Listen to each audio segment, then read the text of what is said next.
탈북민을 돕는 선교사님이 북한에 가서 한 할아버지 성도를 만났습니다.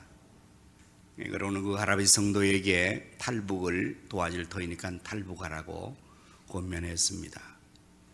그때 그 할아버지 성도는 하나님께 기도하여 물어보겠다고 하고, 그렇게 하여서 기도한 결과 그 내용을 선교사에게 답으로 준 것이, 하나님께서 탈북하지 말고 북한에 남아있으라고 한다고 해서 탈북을 하지 않겠다는 의사를 밝혔습니다.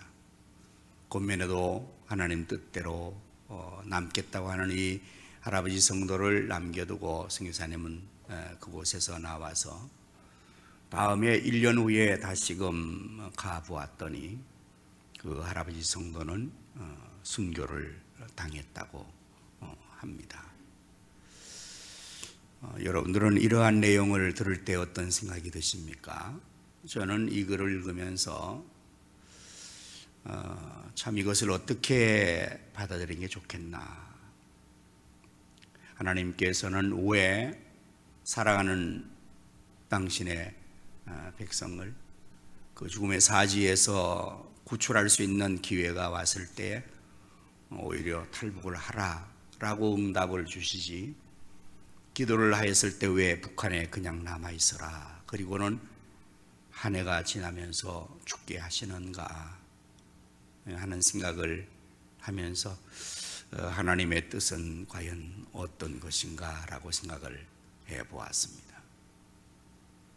우리가 살아가면서 하나님 앞에 우리는 기도를 합니다. 우리의 여러 가지 사정을 놓고 기도할 때 하나님께서 우리의 기도에 응답을 해 주십니다. 우리는 우리의 기도의 소원대로 이루어지기를 간절히 하나님 앞에 원합니다.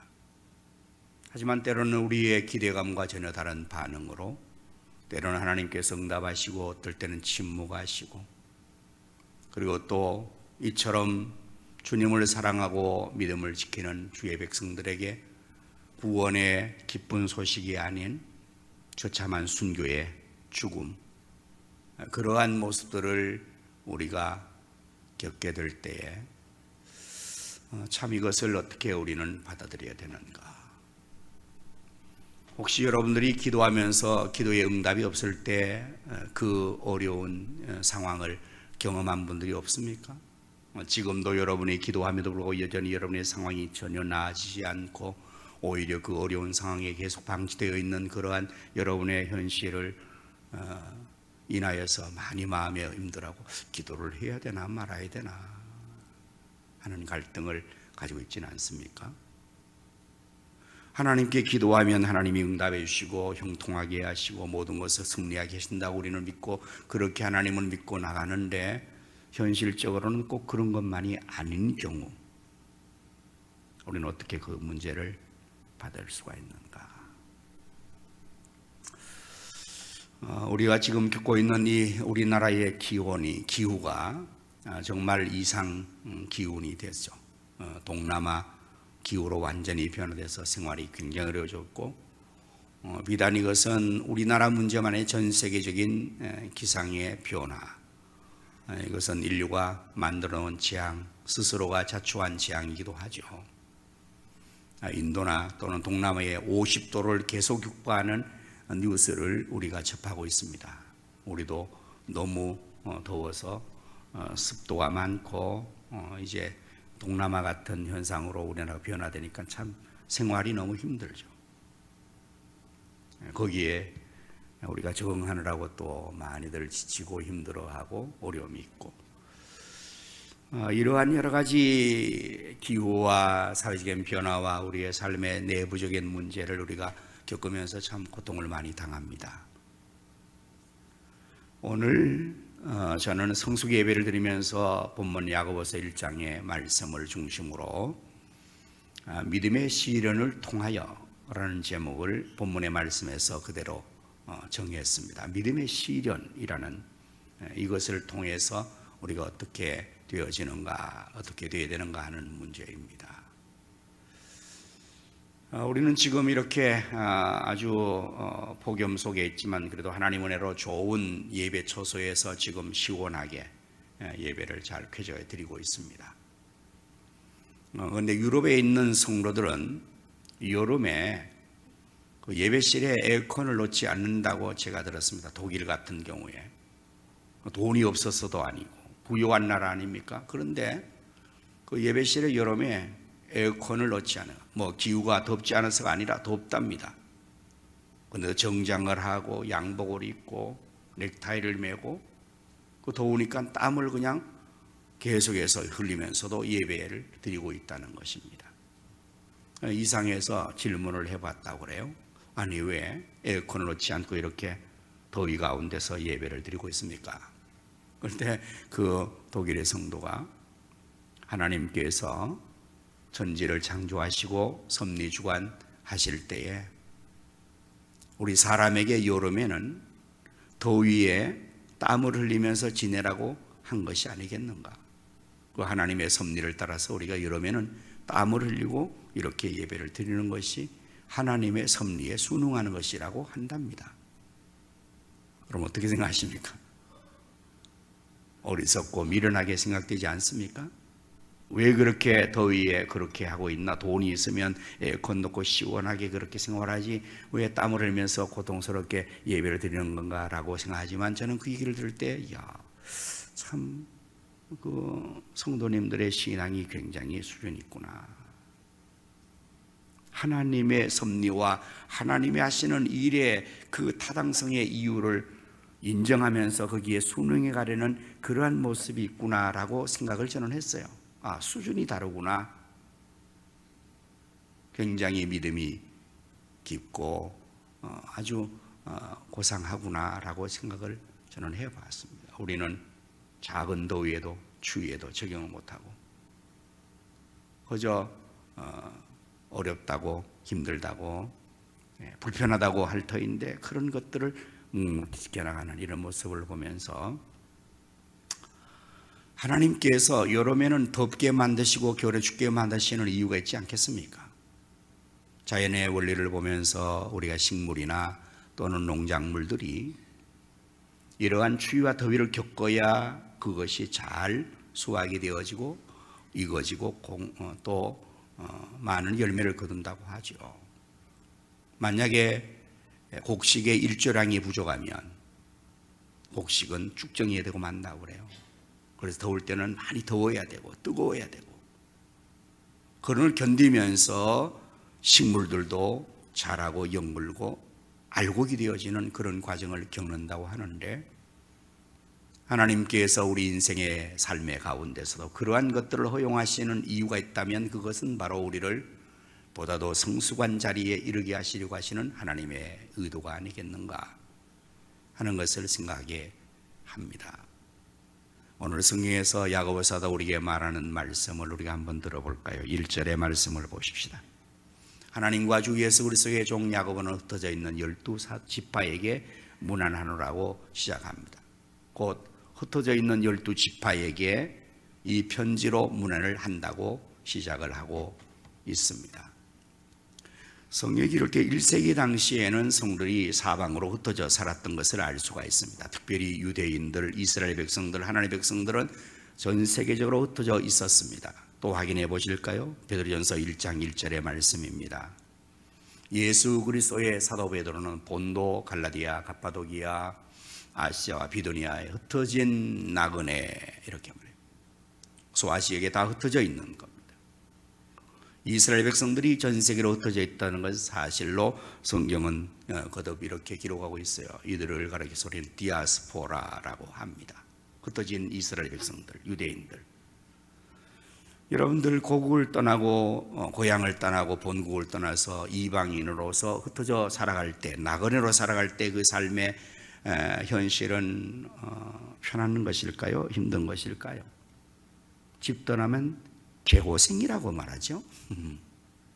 그렇습니다. 흩어져 있는 나그네 삶은 결코 평안하고 행복한 아니라고 무사한 삶이 아닙니다. 고통을 동반한 어려운 삶이 되는 겁니다. 우리 인생들은 하나님 앞에서 모두가 나그네의 인생을 살아가고 있습니다. 시편 90편 10절의 말씀에 보면 우리의 연수가 70이고 강건은 80이라고 그 연수의 자랑은 수고와 슬픔뿐이니 신속히 날아갑니다 라고 기록되어 있어요. 각각의 연수가 있습니다. 우리 인생은 70, 80, 100수 있죠. 그러나 그 연수의 자랑이 수고와 슬픔밖에 없어요. 그리고 그 연수는 이 땅에서의 나그네 삶을 사는 것입니다. 100년 살아도 그것은 이 땅의 나그네예요. 우리의 영원한 본향은 이곳이 아니라 하나님 나라 천국이기 때문에 나그네의 인생을 사는 거잖아요. 인생은 나그네입니다. 인생은 나그네. 그러니 당연히 수고와 슬픔이 동반되어 있는 것입니다. 나그네 인생길의 삶에서는 안착됨이 없고 안정됨이 없는 거예요. 언젠가는 떠나가야 될 나그네 인생을 사는 모든 인생은 그 자랑거리를 풀어놓으면 다 수고와 슬픔만을 자랑할 것입니다. 우리 각자 그럴 거예요. 얘기하면은 지나간 시간들에 얘기가 쭉 자기 수고 얘기하는 겁니다. 지금 수고하는 걸 얘기하는 겁니다. 슬픈 인생 얘기를 하는 것입니다. 그렇게 인생은 운명 지어졌기 때문에 그렇습니다. 그 원인이 아담과 하와의 범죄, 그 결과이죠. 인간이 죄를 범하면 하나님 앞에서 형벌을 받아서 인생은 태어나면서 울며 태어나고 죽으면 많은 사람의 눈에서 눈물을 흘리게 하는 인생이 수고스러운 인생이라고요. 그래서 시련이 많이 있습니다. 하나님 백성이라고 예외가 아닙니다. 여러분과 제가 예수를 믿고 하나님 백성 되고 하나님의 축복된 자리에 있지만은 우리가 그렇다고 해서 세상과 전혀 다른 삶을 살 수 있나요? 코로나를 우리가 피해갈 수 있습니까? 감기를 피해갈 수 있습니까? 생로병사의 사이클을 벗어나서 내가 별다른 특별한 삶을 살아갈 수가 있을까요? 아니요. 모든 인생은 다 생로병사의 삶을 사는데 그리스도인이라고 예외가 아니에요. 저도 감기 걸렸잖아요. 인생은 똑같습니다. 나그네 인생길. 그래서 시련이 많습니다. 시험이 많습니다. 고통이 많습니다. 어려움이 많습니다. 지금 여러분 겪는 거에 다 예외가 아닐 것입니다. 이 무더운 기후의 어려움, 세계 동양의 경제적인 어려움, 모든 어려움들이 우리에게 다 똑같이 겪고 있는 거예요. 기도를 많이 하는 사람에게는 감기 안 오는 거 아닙니다. 기도 많이 해도 감기 걸립니다. 열심히 성경 공부하고 열심히 성경 많이 알아도 경제적으로 어려운 상황에서 사업이 잘 되는 것이 아닙니다. 똑같이 겪는 것입니다.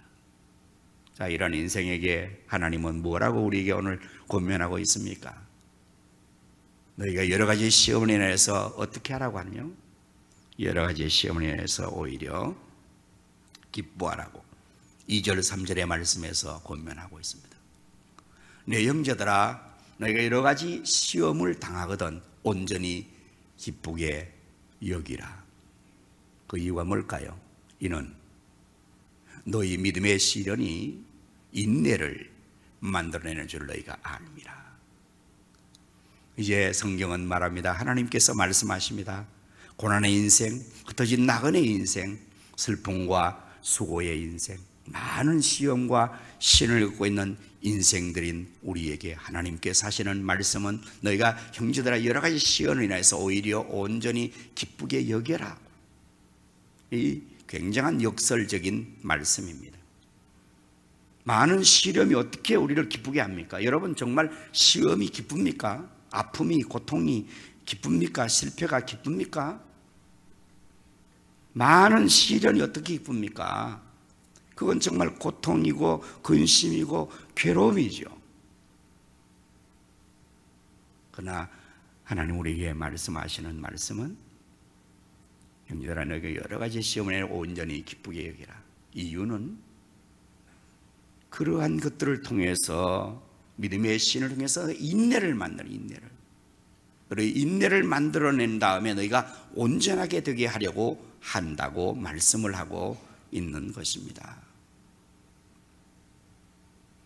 하나님은 우리를 자녀로 삼으셨습니다. 여기 있는 부모님들은 자기 자녀에 대한 부모의 심정을 다 공감하고 있을 거예요.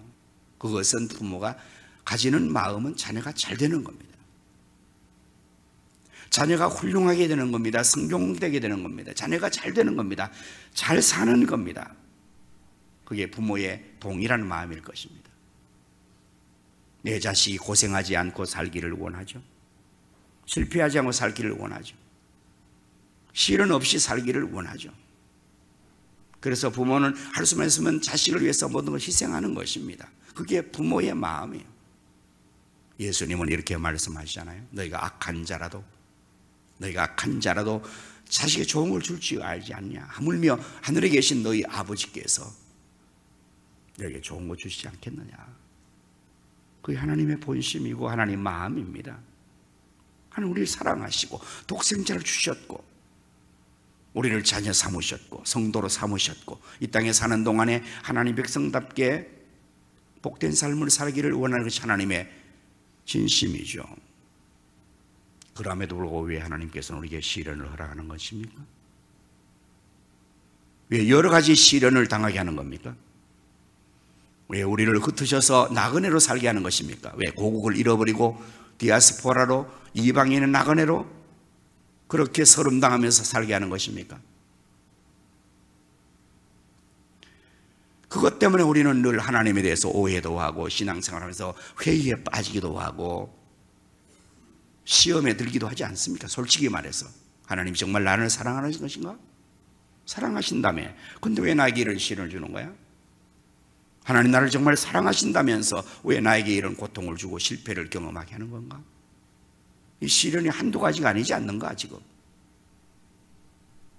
왜 하나님께서는 나를 사랑하시는데 왜 그렇게 하시는 건가? 이게 우리에게서 언제나 숙제가 되어서 그 고민 속에서 우리가 실족하고 시험 들고 어려움 겪는 것도 참 많습니다.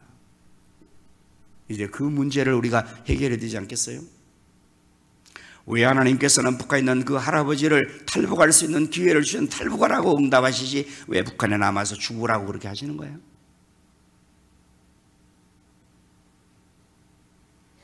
여러 가지 시험을 해서 온전히 기쁘게 하라고 말씀하시는 이유는 이는 너희로 인내를 만들어서 너희가 그렇게 시련이 인내를 만들어낸 줄 안다. 로마서 말씀을 보면은 이제 우리가 로마서 5장 3절 4절의 말씀을 또 한번 보시겠어요. 다만 이뿐 아니라 우리가 환난 중에도 즐거워하나니 이는 환난은 인내를, 인내는 연단을, 연단은 소망을 이루는 줄을 알미로라 이렇게 말씀하세요. 그러니까 이제 환난이 인내를, 인내는 연단, 연단 소망을 만들어서 온전히 구비하여서 부족함이 없도록 그렇게 하시려고 이러한 여러 가지 시련을 하나님께서는 허락하시고 그 시련을 겪게 하신다는 것입니다.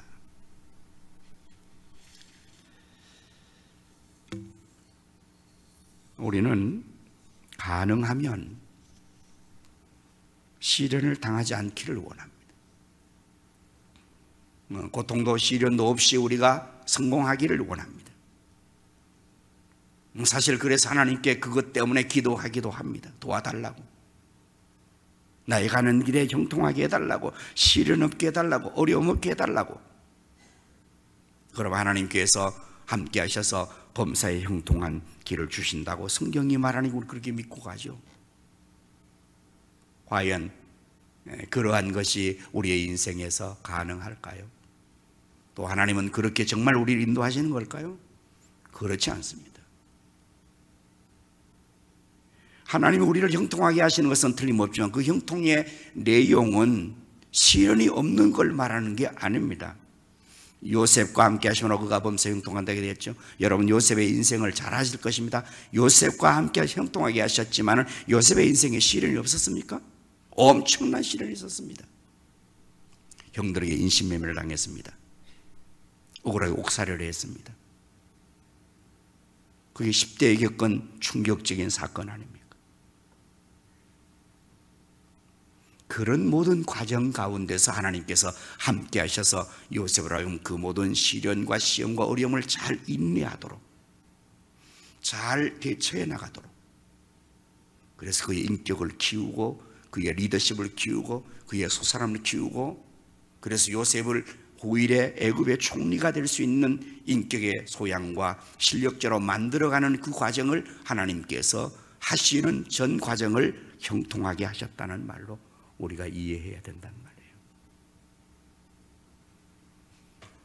부모는 자녀를 다 사랑할 것입니다. 그래서 사랑하기 때문에 부모는 자식을 위해서 모든 것을 희생하는 것이 부모의 일생입니다.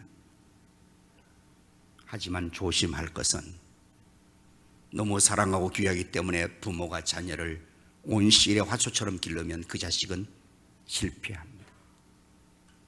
여러분 너무 잘 아실 거예요. 경험할 겁니다. 자신이 경험하고 주변을 알 거예요. 너무 자식을 귀하게 기르는 거예요. 시련을 전혀 겪지 않게 만든 거예요. 그러더니 그 자식이 너무 나약해서요. 온실의 화초예요. 부모의 보호 속에 있을 온실이죠. 언제까지나 온실에 살 수 있어요? 광야에 나가야 돼요. 세상에 나가야 돼요. 거센 바람이 부는 세파에 시달려야 되는데 온실의 화초를 갖다 내놨더니 하루아침에 말라버려. 바람 한번 부니까 다 꺾여버려. 화장실도 못 가. 학교 가서 엄마 없이는 아무것도 못해. 그렇게 자식을 기르면 그 자식을 부모가 망치는 거잖아요. 그런 부모는 실력이 모자라는 거예요. 잘못된 부모예요. 그래서 자식 망치는 부모가 그래서 망치는 거거든요. 정말 훌륭한 부모는 자식을 훌륭한 인격자로, 훌륭한 실력자로, 능력자로 거센 세상에서 견뎌 이겨낼 수 있는 승자로 만들기 위해서 훈련을 시키는 겁니다. 많은 시련을 겪게 하는 거예요. 많은 어려움을 겪게 하는 거예요. 그러면서 그 자식이 강하게 훈련되어지고 단련되어지고 인격이 도야되어지고 세상을 살아가는 방식을 배우고 사람과 더불어 살아가는 걸, 인간 대인관계를 배우고 어려운 난관을 해결하는 방법을 익히고 인내하고 힘들어도 견디고 그렇게 해야지. 그게 훌륭한 부모 아닙니까? 여러분들 훌륭한 군인은 어떻게 만들어지는 겁니까? 복지를 잘해주는 겁니까? 그래서 지금 문제가 심각하잖아요. 돈도 월급도 많이 줘. 휴대폰 마음대로 쓰게 해. 얼마나 좋아졌어요? 그래서 군생활이 좋아졌습니까? 아니요. 관심병이 더 많이 일어나는 거예요. 나약한 군인을 만드는 거예요. 무능한 군인을 만드는 거예요. 운동선수에게 복지를 잘해서 평안히 쉬게 하면 그 선수가 실력이 늘까요? 지옥훈련을 시켜야죠. 굶겨야 됩니다. 잠을 못 자게 해야 됩니다. 체중 조절해야 됩니다. 극한의 훈련을 겪고 이겨내게 해야만이 그 선수가 우수한 선수가 되는 거라고요. 모든 것이 원리가 마찬가지 아닙니까? 하나님도 마찬가지. 하나님 우리를 1등 백성으로 만들기를 원해요. 하나님의 자녀답게 만들기를 원해요. 성숙한 하나님의 사람으로 만들기를 원해요. 그래서 우리를 구원해 주시고 나서 하나님께서 그 가슴에 품에 안아서 그냥 보금자리만 제공하는 게 아니란 말이에요. 여러분, 하늘의 제왕인 독수리가 어떻게 독수리 새끼를 훈련시키는지 들으셨습니까?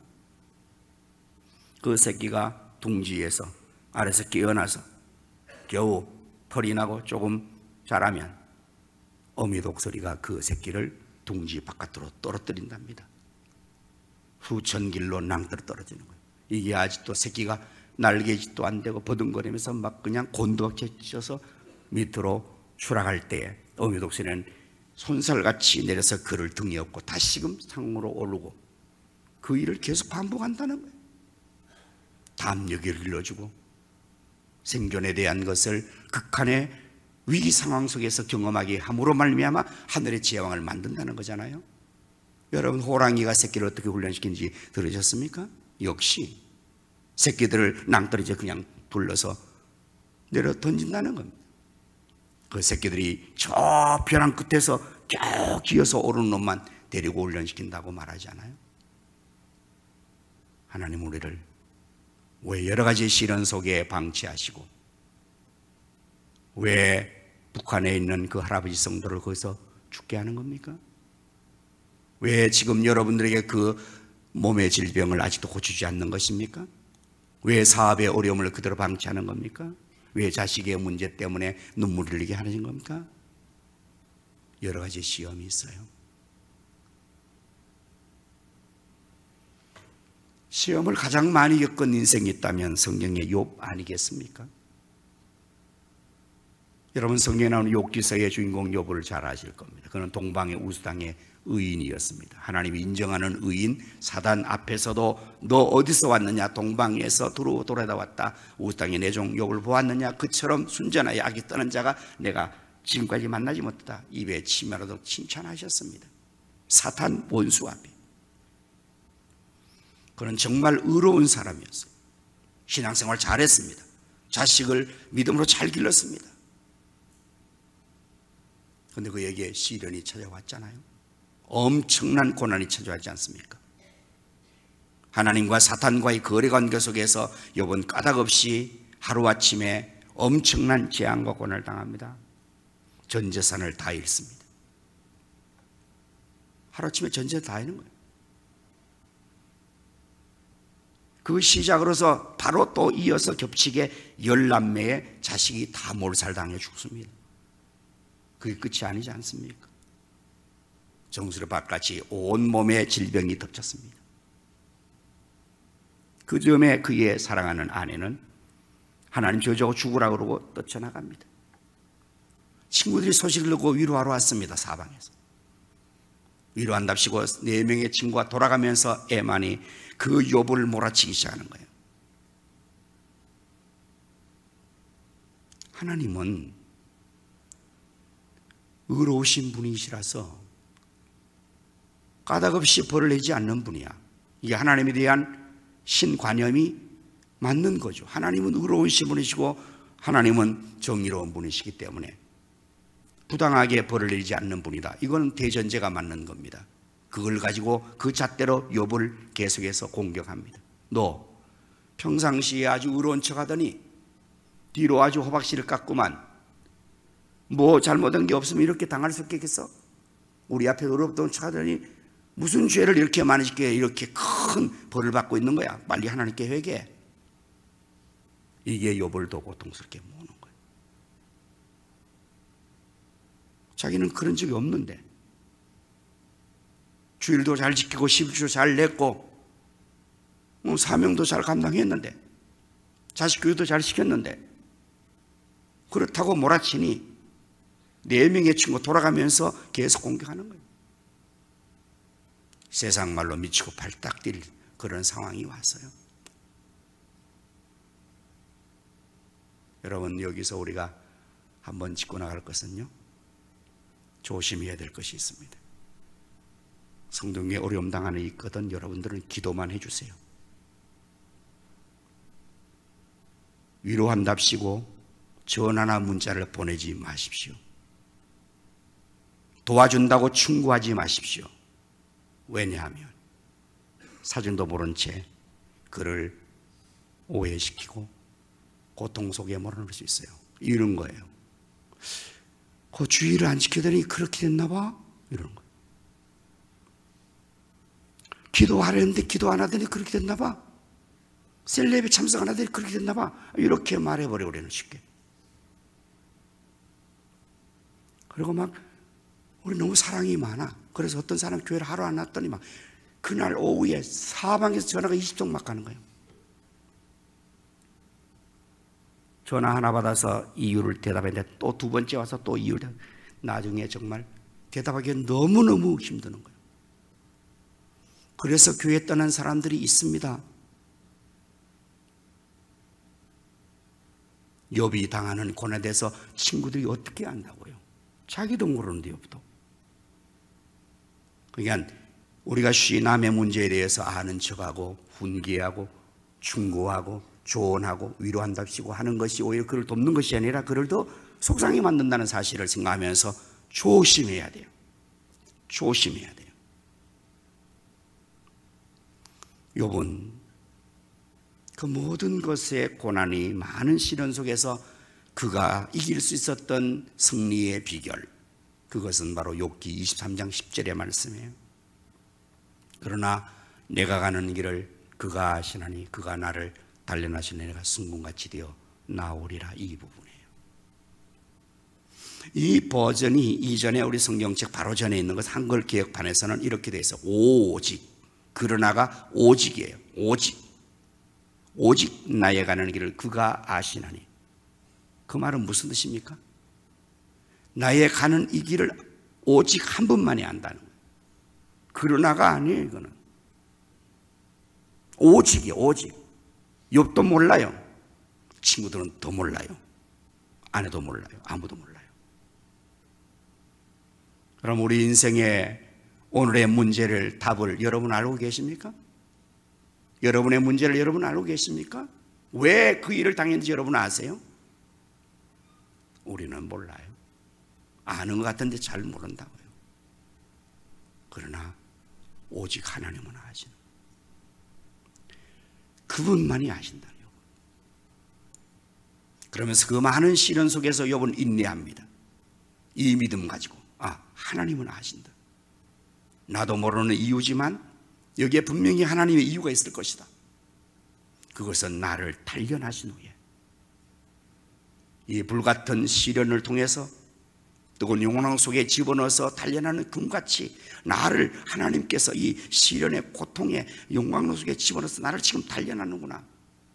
그가 나를 단련하신 후에는 내가 순금같이 정같이 나오리라. 이 믿음을 붙들고 욥은 인내하는 것입니다. 그의 믿음처럼 그는 정말 그 수많은 시련의 고통을 인내로서, 온전히 인내함으로써 그는 이전보다 더한 순금 같은 인물로 단련되어 나오죠. 하나님께서는 왜 우리에게 여러 가지 시련을 허락하시는 겁니까? 사랑하는 자녀들인데요, 사랑하는 주의 백성인데, 그 이유가 있다면 그것은 우리를 시련을 통해서 실족하고 넘어지게 하려고 하심이 아닙니다. 우리를 괴롭히고 고통 속에 집어넣을 것도 더욱 아닙니다. 왜냐하면 하나님 우리 사랑하시는데요. 우리를 여러 가지 시련 속에서 단련하여서 우리가 온전히 인내하고 이 믿음의 시련을 통해서 지금보다 더 나은 믿음의 자리에 세우기 위함입니다. 우리의 인격을 더 성숙시켜서 그야말로 하나님의 백성답게 만드시려는 하나님의 의도가 거기에 있는 것입니다. 신앙생활 하신 여러분들은 지금까지 얼마나 오랫동안 해오셨어요? 인생을 얼마나 살아오셨어요? 내가 이 정도 살았으면 이제는 내가 인생살에 대해서는 어느 정도는 도가 텄지 생각하고 계세요? 나 정도 되면 이제는 내가 예수 믿는 사람답게 성도답게 자부할 수가 있어 라고 말할 수 있습니까? 언제 우리는 성숙의 자리에 이르는 것이 될까요? 언제쯤이면 괜찮은 성도가 될까요? 성경을 보면 야곱이라는 사람이 등장하는데요, 창세기 43장에 보면 야곱의 생애에 대한 것이 나옵니다. 먼저 47장 9절부터 한번 확인해 보겠습니다. 47장 9절, 야곱이 바로에게 아뢰되 내 나그네 길의 세월이 130년이니이다. 내 나이가 얼마 못되니 우리 조상의 나그네 길에 그 연주에 미치지 못하나 험악한 세월을 보냈다고 해요.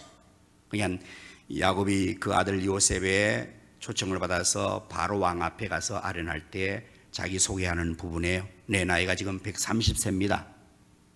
그러나 우리 열조에 비하면 별로 많지 않습니다. 그러나 내가 험악한 세월을 살아왔습니다. 이 부분이에요. 130세라는 것을 기억하십시오. 그리고 나서 이제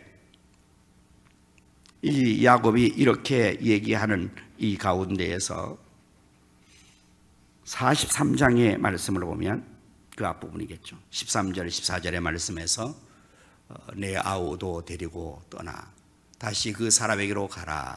전능하신 하나님께서 그 사람 앞에서 너에게 은혜를 베푸사 그 사람으로 너희 다른 형제와 베냐민을 돌려보내게 하시기를 원하노라. 자, 요 마지막 부분이 여러분들 중요한 말이에요. 내가 지금 마지막 부분을 왜 돌립니까? 내가 자식을 잃게 되면 이르려다 요 부분이에요. 요 부분이 야곱이 완전히 성숙해진 부분입니다. 야곱은 여러분 알다시피 험악한 세월을 130년 살았어요. 야곱은 어머니 뱃속에서부터 쌍둥이로 잉태되어서 그 뱃속에서부터 쟁탈전을 벌였던 인물이에요. 태어나면서 그 형의 발뒤꿈치를 잡고 나올 정도로 별난 인생이었고, 장자의 축복을 가로채기 위해 수단방법하지 않고 그는 아버지를 속이고 형의 장자의 축복을 가로챈 그러한 인생이었습니다. 외삼 집에 들어가서 20년 생활 속에서도 악바리처럼 살아서 재산을 긁어 모았어요. 그런 수단방법을 해가지 않고 자기의 목적을 성취하는 그야말로 우리 인생의 전형적인 모델이에요. 여러분, 성공이 뭡니까? 수단방법을 하지 않고 돈 벌고 수단방법을 하지 않고 내가 성공하고 내 목적 이루는 거 아닙니까? 그렇게 인생들은 다 그렇게 투쟁하면서 사는 거. 이 야곱이 전형의 우리 인생의 패턴이라고 저는 생각을 합니다. 그런데 이제 마지막 야곱이 여기에 말하는 게 뭔가 하면, 그래서 요셉이 형들에게 팔려서 노예로 팔려가고, 그때 요셉이 죽었다고 형들은 아버지를 또 속였어요. 그래서 야곱은 자기의 가장 사랑했던 아들 요셉을 잃어버린 거예요. 그래서 그 동생 베냐민을 끌어안고 이제는 모든 것을 다 해도 안 넣겠다고 마지막까지 축복했던 그 베냐민이 그 과정 속에서 양식 사러 가기 때문에 베냐민 보내지 않으면 안 된다고 해서 베냐민을 보내라 했는데 안 보내는 거예요. 안 된다. 그 형 요셉도 잃어버렸고 얘까지 없으면 나는 죽는다. 안 된다. 그래서 그 식솔들 70명이 2년 동안 굶주렸다고요. 근데 마지막에 더 버틸 수 없으니까 이제 이 야곱이 이 표현을 하는 거예요. 이제는 데려가라. 하나님이 만약에 지켜줄 거지만 안 지켜줘도 내가 내 자식을 잃으면 이르리로다. 이 부분이 야곱이 완전히 성숙된 부분이에요. 오늘 여러분, 성숙된 사람과 미성숙한 어린아이의 모습은 무엇으로 판가름할 수 있을까요? 나이요? 신장이요? 교회 직분이요? 아닙니다. 성숙한 사람과 미성숙의 사람을 비교하는 한 가지의 기준은 그가 자기의 아집에 집착해 있는 사람인가 자기를 양보하는 사람과, 이걸 보면 성숙과 미성숙을 바로 판가름할 수 있어요. 여러분, 어린이들을 한번 보십시오. 양보가 없습니다. 어릴수록 절대 양보 안 합니다. 자기 것을 움켜쥐고 투쟁합니다. 그러나 어른이 되고 성숙한 사람이 되면 그건 양보를 합니다. 이제는 배려를 합니다. 자기를 내려놓습니다.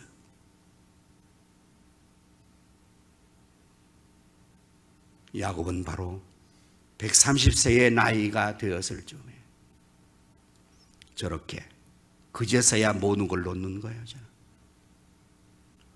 하나님은 우리를 여러 가지 시험을 통해서 인내를 만들고 포기를 만드는 거예요. 인내와 여러 가지 고통 속에서 우리가 이제는 놓는 것을 연습하는 거예요. 여러분들 지금 잡고 있는 것이 많죠.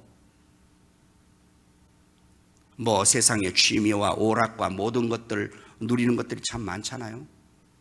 할 것도 많고. 근데 만약에 우리에게 있어서 생명에 심각한 문제가 왔을 때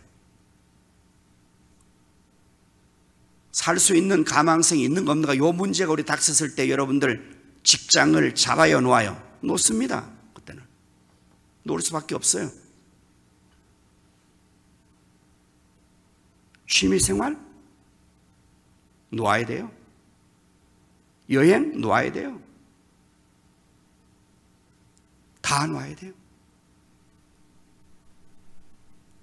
여러 가지 시련을 통해서 마지막에 거둘 수 있는 것이 바로 자기를 포기하는 거예요. 성숙의 자리로 나가는 것입니다. 우리 모두가 이제는 보다 더 나은 성숙의 자리로 나가기 위해서 하나님의 여러 가지 시련을 통해서 우리가 믿음의 시련을 통과하는 것입니다. 지금 당하고 있는 그 어려움들이 우리를 그렇게 만들어줄 거예요. 아프고 고통스럽지만 진주조개에서 진주가 나오는 거예요. 오늘 여러분 당하고 있는 시련이 어떤 건지 모르지만 잘 인내할 수 있기를 바랍니다. 그 믿음으로, 그게 믿음이에요. 그걸 잘 인내하는 게 믿음이 있어야 돼요. 무엇을 믿어요? 하나님을 100% 믿어야 돼요. 하나님은 온전하신 분이세요. 우리를 사랑하시는 분이시고 나를 위하시는 분이시라는 절대적인 믿음을 흔들지 않고 욥처럼 그 하나님에 대한 절대적인 믿음만 가지고 있을 때에 나의 오늘의 시련을 인내할 수 있는, 인내하는 가운데서 단련을 받아서 내가 정금같이 만들어서 나올 수가 있게 되는 거죠. 그렇게 인내를 통해서, 믿음을 통해서, 시련을 통해서 우리가 잘 성숙되어지면 우리의 인격은 정금같이 빛날 것입니다. 우리의 믿음은 하나님의 사람답게 성숙되게 갖춰져서 이제는 우리가 하나님 사람답게 예수의 제자답게 나올 수가 있게 될 것입니다. 우리 모두 믿음의 시련을 잘 통과할 수 있기를 축원합니다. 기도하겠습니다. 하나님 아버지, 우리를 사랑하시 독생자를 주시고 우리 예수님 나를 사랑하셔서 당신의 생명을 주셨습니다. 그러한 우리에게 여러 가지 나그네 인생길의 시련을 통해서 우리를 인내에 구비함이 없이 갖추어서 성숙케 하려 하심인 줄로 믿고 욥같이 하나님을 절대 신뢰하는 가운데서 불같은 시련을 잘 견뎌나가며 통과해 나갈 수 있는 저희가 되게 하여 주옵소서. 믿음을 더하여 주옵소서. 하나님의 능력으로 이기게 하여 주옵소서. 아버지 하나님께서 모든 우리 성도들이 당하는 어려움과 시련들을 아시오니 각각의 피를 흘리셔서 모두가 잘 단련되고 성숙된 자리에 승리한 자 나가기에 도와 주옵소서. 예수님 이름으로 기도드립니다. 아멘.